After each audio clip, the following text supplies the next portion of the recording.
गरीब भाई की अमीर बहन। किशोर और पिद्दी दो भाई बहन थे। पिद्दी बहुत खर्चीले स्वभाव की थी।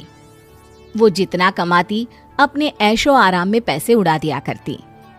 लेकिन किशोर समझदार था, घर को साथ लेकर चलना जानता था। अपनी बहन के जितना कमाता तो नहीं था, लेकिन फिर भी वो किसी तरह घर का खर्च चला लेता था। एक दिन पिद्दी किशोर से कहती है, किशोर तुम थोड़ा ज्यादा क्यों नहीं कमाते? मेरे दोस्त रोज मेरा मजाक उड़ाते हैं। अरे बहन, मैं कोशिश तो कर रहा हूँ। अच्छा सुनो, अगले महीने रक्षाबंधन है, मुझे सोने का हार चाहिए, इससे कम कुछ भी ना लूंगी। अरे दिला दूंगा बहन। किशोर को पूरी रात नींद नहीं आती। उसके दिमाग में बस ये चल रहा था कि उसकी माली हालत इतनी बिगड़ चुकी है, अब वो सोने का हार कहाँ से लाएगा। अगले दिन किशोर सुबह सुबह घर से ये बोलकर निकल गया कि पिद्दी, मैं गांव से बाहर जा रहा हूँ, कुछ दिन घर नहीं आऊंगा। किशोर ने अपने काम के साथ साथ फेरी में कपड़े बेचने भी शुरू कर दिए, जिससे वो ज्यादा से ज्यादा पैसे कमा सके। रात में वो एक बिल्डिंग की चौकीदारी भी करने लगा। अपने काम से थोड़ा बहुत समय निकालकर बस कुछ घंटे की नींद ले पाता था। और कब वो कुछ दिन एक महीने में बदल गए और रक्षाबंधन भी आ गया, पता ही नहीं चला। लेकिन किशोर अभी तक घर वापस नहीं लौटा। जहां वो काम करता था, पिद्दी के नाम का गुल्लक रखा हुआ था। किशोर ने उस गुल्लक को फोड़ा और सारे पैसे इकट्ठा करके एक सोने का हार खरीद लिया। घर में पिद्दी किशोर का इंतजार कर रही थी। तभी किशोर आता है। कहाँ चले गए थे? 4 दिन का कहा था और 1 महीने से पता नहीं कहाँ गायब हो गए थे। मैंने बस एक हार मांगा था और तुमने तो घर ही छोड़ दिया। अरे मुझे थोड़ा काम मिल गया था। कुछ नहीं, सब समझती हूँ, बहाने थे तुम्हारे। अपनी बहन के लिए इतना भी नहीं कर सकते, कैसे भाई हो? चलो यहाँ बैठो, राखी बांधती हूँ। पिद्दी ने किशोर को राखी बांधी। वैसे ही किशोर ने अपनी बहन के हाथ में सोने का हार रख दिया। उसकी खुशी का कोई ठिकाना नहीं था। वो मिठाई खिलाए बिना ही नेकलेस लेकर चली गई और शीशे के सामने अपने गले में हार रखकर देखने लगी। किशोर ने लड्डू उठाया और खुद ही खा लिया। ऐसे कई साल गुजर गए। एक दिन पिद्दी की नौकरी छूट गई। अब वो पूरी तरह किशोर पर डिपेंड हो गई थी। आए दिन किशोर को अपने महंगे महंगे शौक गिनाकर उससे पैसे मांगा करती थी। किशोर कुछ पैसे देना, मुझे पार्लर जाना है। किशोर बिना कुछ बोले उसे पैसे दे देता। ये क्या, 500? अरे इतने में तो मुझे पार्लर में एंट्री मिलेगी बस। अच्छा देता हूँ ना ज्यादा। अरे कैसे भाई हो, अपनी बहन के लिए इतना भी नहीं कर सकते। किशोर ने जेब से 2000 का नोट निकाला और उसे दे दिया। किशोर गरीबी में रह लेता था, लेकिन अपनी बहन को कभी कोई कमी नहीं होने देता था।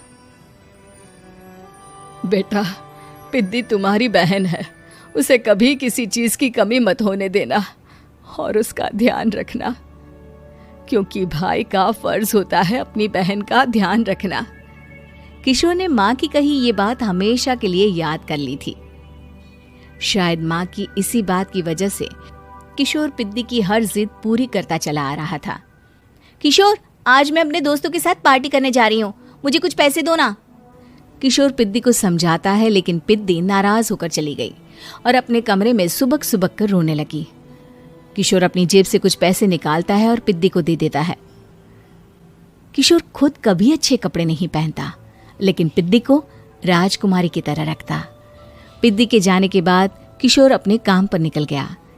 एक तरफ पिद्दी अपने दोस्तों के साथ मस्ती कर रही थी, तो वहीं दूसरी तरफ किशोर पैसे कमाने के लिए कड़ी मेहनत कर रहा था। कुछ और दिन ऐसे ही बीत गए। एक दिन पिद्दी एक लड़के को लेकर घर आई और उसे किशोर से मिलवाया। किशोर, मुझे इस लड़के से शादी करनी है, लेकिन इनके मम्मी पापा बोल रहे हैं कि उनको दहेज में एक कार चाहिए, तभी वो मेरा और पंकज का रिश्ता कबूल करेंगे। लेकिन बहन, कार खरीदना कोई सब्जी खरीदने के बराबर तो नहीं है। अरे कैसे भाई हो तुम, अपनी बहन के लिए इतना नहीं कर सकते? देखो, मैं ज्यादा इंतजार नहीं कर सकती, तुम्हें 1 साल में मेरे लिए कार खरीदनी ही होगी। अच्छा पंकज, एक काम करो, कल तुम अपने माता पिता को घर बुला लो, मैं उनसे तुम्हारे और पिद्दी के रिश्ते की बात कर लेता हूँ। अगले दिन किशोर के छोटे से घर में पंकज और उसके माता पिता आते हैं। बेटा, तुम्हारी बहन ने हमारी शर्त तो बता ही दी होगी। जी। बेटा, तुम तो इतने छोटे घर में रहते हो, दहेज कहाँ से लाओगे? मैं अपनी बहन की खुशी के लिए सब कुछ कर सकता हूँ। पंकज और पिद्दी का रिश्ता तय हो जाता है। किशोर अब अपनी क्षमता से 4 गुना ज्यादा काम करने लगता है। सुबह सबके घरों में न्यूज़पेपर फेंकता, दिन में मजदूरी करता और रात में चौकीदारी करता। खूब मेहनत करके किशोर ने अपनी बहन की शादी के लिए पैसे जुटा लिए। उसने अपनी बहन के लिए कार खरीद ली। जब वो पिद्दी के ससुराल वालों से मिलने गया तो उन्होंने किशोर से और पैसों की मांग की। इस बार किशोर हार चुका था। पिद्दी माफ करना, मैं तुम्हारी शादी उस लड़के से नहीं कर सकता। वो लालची लोग हैं, उन्हें सिर्फ पैसों से मतलब है। देखो किशोर, मैं पंकज से ही शादी करूंगी। क्योंकि पिद्दी ने तो किशोर की बात न मानने की जैसे कसम खा रखी थी। किशोर ने पंकज को घर बुलाया। पंकज, तुम अपने माता पिता को समझाते क्यों नहीं हो? भैया, वो हमारी शादी के लिए मान गए, मेरे लिए तो यही बहुत बड़ी बात है। हम एक काम कर सकते हैं, दहेज की रकम में से कुछ पैसे मैं आपको दे देता हूँ। अरे लेकिन समाज वाले क्या कहेंगे? अरे जब दुनिया को पता चलेगा तब ना। अच्छा, कुछ पैसे मैं अपने मालिक से कर्ज में ले लेता हूँ। कुछ पैसे पंकज देता है, कुछ वो कर्जा लेता है और अपनी उम्र भर की कमाई वो अपनी बहन की शादी में लगा देता है। आखिर में पंकज और पिद्दी की शादी हो जाती है। पिद्दी की विदाई के बाद किशोर बिल्कुल अकेला पड़ जाता है। अब उसका कमाने में भी मन नहीं लगता। उधारी वाले रोज घर में आकर बैठ जाते हैं। अरे किशोर, अब तो पिद्दी की शादी को 5 साल हो गए, अब तो हमारा पैसा लौटा दो। चाचा, पिद्दी के जाने के बाद किसी भी काम में मन नहीं लगता। अरे तो हमारा पैसा कैसे वापस मिलेगा? जी, कुछ करता हूँ मैं। किशोर के ऊपर बहुत सा कर्जा चढ़ गया था, इसलिए उसने तय किया कि वो ये घर बेचकर सबके पैसे लौटा देगा। अगली सुबह शहर के किसी साहूकार को उसने अपना घर बेच दिया और सबके पैसे लौटा के वो गांव छोड़कर चला गया। पिद्दी ने शादी के बाद कभी अपने भाई का हाल तक नहीं पूछा। किशोर को फर्क नहीं पड़ता था, बस ससुराल में उसकी बहन खुश है ये जानकर उसे खुद की खुशी मिलती थी और ये सोचकर कि उसने माँ से किया हुआ वादा पूरा कर दिया। लिए अपने मायके गई थी। माँ ने मुझे फोन पर बताया, घर के पीछे की तरफ जो खाली जमीन थी ना, वहां पर एक नया कमरा बनवा लिया है।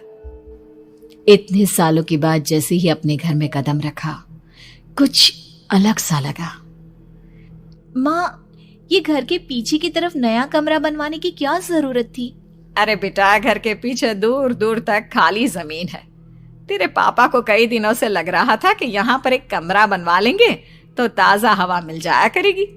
अब तो ये सब छोड़ और चल जल्दी से दूध पी ले। माँ, मैं थोड़ी देर में पी लूंगी, आप सो जाओ।